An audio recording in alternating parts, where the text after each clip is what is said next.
ஓம் சைராம், ஜெய் சைராம்.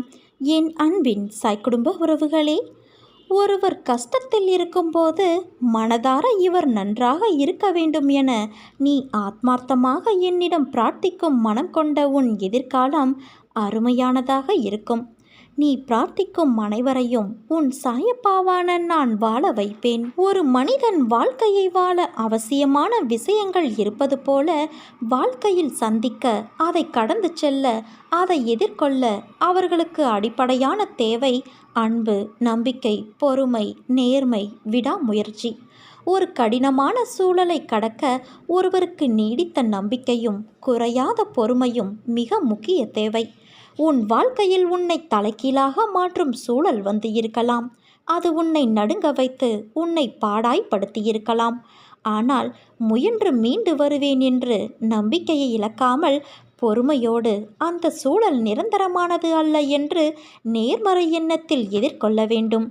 அப்படி ஒருவர் நம்பிக்கை இழந்து நிர்கதியாயிருக்கும் சூழலில் அந்த ஆன்மா என்னை நோக்க செய்கின்றது.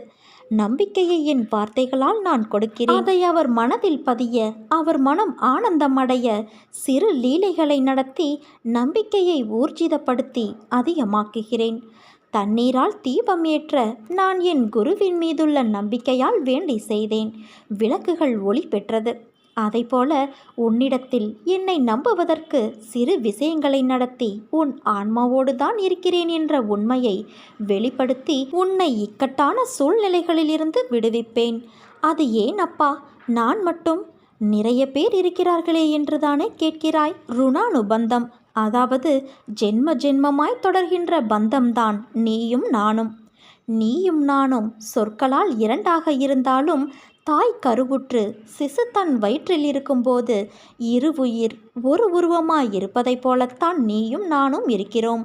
அதனால்தான் என்னை நம்பி என்னிடம் வேண்டுபவர்கள் எவராக இருந்தாலும் எல்லோரும் ஒன்றுதான். என்னை நம்பியோரை நான் கைப்பிடித்து கொண்டே இருப்பேன் என்று சொல்கிறேன். என்னுடைய பாதையில் நீ வந்து பார், உன் பாதைகள் எல்லாம் திறக்கப்படும். என்னுடைய வழிக்கு நீ வந்து பார், உன்னுடைய நலனை நான் பார்த்து கொள்வேன். நீண்ட நாட்களாக நீ கேட்ட முக்கியமான வேண்டுதல் நிறைவேறும் காலம் வந்துள்ளது. மனதில் உள்ள பாரங்கள் குறைவதை நீயே உணர்வாய். தொலை தூரத்திலிருந்து உனக்கு அழைப்புகள் வரும். சிலருக்கு மகிழ்ச்சியான செய்திகளும் சிலருக்கு வாழ்க்கையை மாற்றும் வாய்ப்புகளும் வரும். ஒரு சிலருக்கு என்ன நடந்தாலும் வாழ்க்கை மாறவில்லையே என்ற பயத்தை அவர்கள் கர்ம வினை தருகிறது. ஆனால் வாழ்க்கை ஒரு நொடி பொழுதில் மாறக்கூடியது. கடவுளை நினைத்து கடமையை செய்து வரும்போது கர்ம வினைகள் கரைவது உறுதி. அதை கண்டு அஞ்ச தேவையில்லை. ஒவ்வொருவரும் இதை கடந்து வாழ்வில் வெற்றி பெற்றவர்கள்தான். தைரியமாக இருந்து என் நாமத்தை தியானித்து வா. இன்று நீ ஏற்றும் தீபம் நிச்சயம் உன் வாழ்வில் ஒளி தரும்.